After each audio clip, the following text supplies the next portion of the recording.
Hey everybody, Jim Powers with MaryvilleSaints.com and Saints Vision, as once again we catch up with our coaches this week. And after a good weekend for our men's soccer team, our head coach David Korn joins us and had to battle on Friday night against a very good Quincy team, get the draw, and then really turn around and play a very solid game on Sunday to pick up a win against Lewis. Talk about the weekend and just really a pretty good weekend. Yeah, I mean, it was challenging to go on the road and play a well-coached Quincy team, and I think the highest scoring team in the league so far, and they were definitely dynamic, had some really dangerous attacking players, one of which has been the highest scorer in all of Division II. So I think I was proud of our guys defensively, disappointed that we gave up a goal when we did in the first half, but I thought they regrouped really well in the second half, and I thought we were probably deserving of a second or third goal, and that might have been the difference with us coming away with 3 points, was taking some of the opportunities we created, but certainly resilient to come back from a goal down and earn a point, and then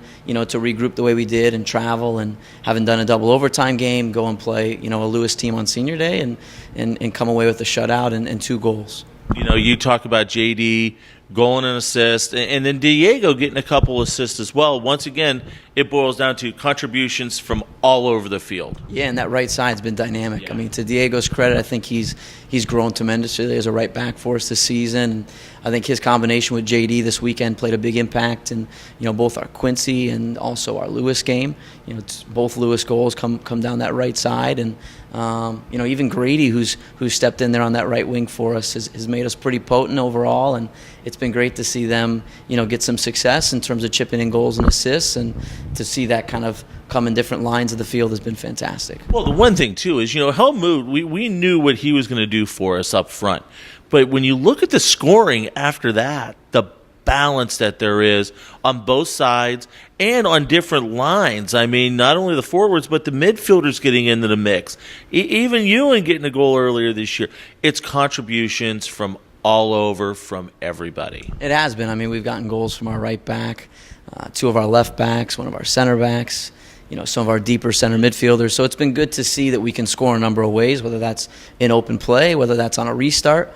I think Helmut was frustrated not to get a goal on Friday, so to see him score a goal on Sunday was great, and I thought it was a really good finish to get into that area of the field, and one of our more patient attacks in the first half. So it's been great to see that we can get a number of goals. Mirza getting his first goal, which had been coming, and again was maybe inches from a good left-footed shot in our Friday match. So I'm certainly impressed with the guys, the depth that we have in the attack, and I think that's going to be a big reason why we can be really dangerous in the games ahead. S&T tomorrow to wrap up the regular season. We'll get into the playoff scenario here in a minute, but still got to take care of business. Final regular season game tomorrow here at Maryville Field. S&T record may not show it, but they can score from pretty much anywhere on the field and give us fits. Yeah, we talked about it last week. I mean, they have also been one of the more potent attacking teams throughout the course of the season, and for them, it's going to be their final game of the season. So I'm sure they're going to want to come in and put together a good performance. So the challenge becomes, can we put together 90 minutes?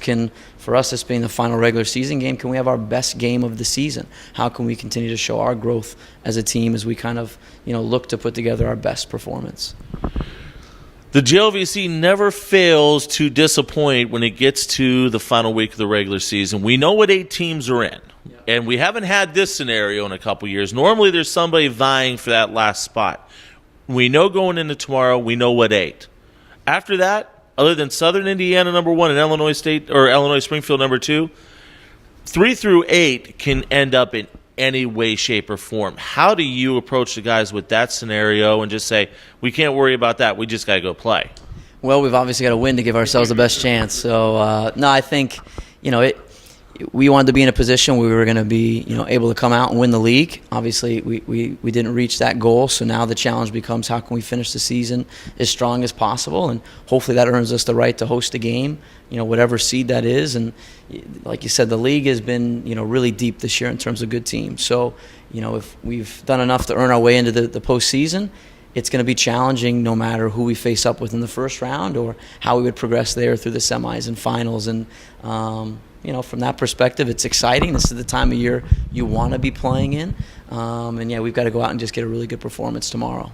Awesome stuff, buddy. We'll talk to you tomorrow. Good luck. Thanks. Appreciate it, Jim. David Korn joins us as he always does, and we'll have the S&T game for you.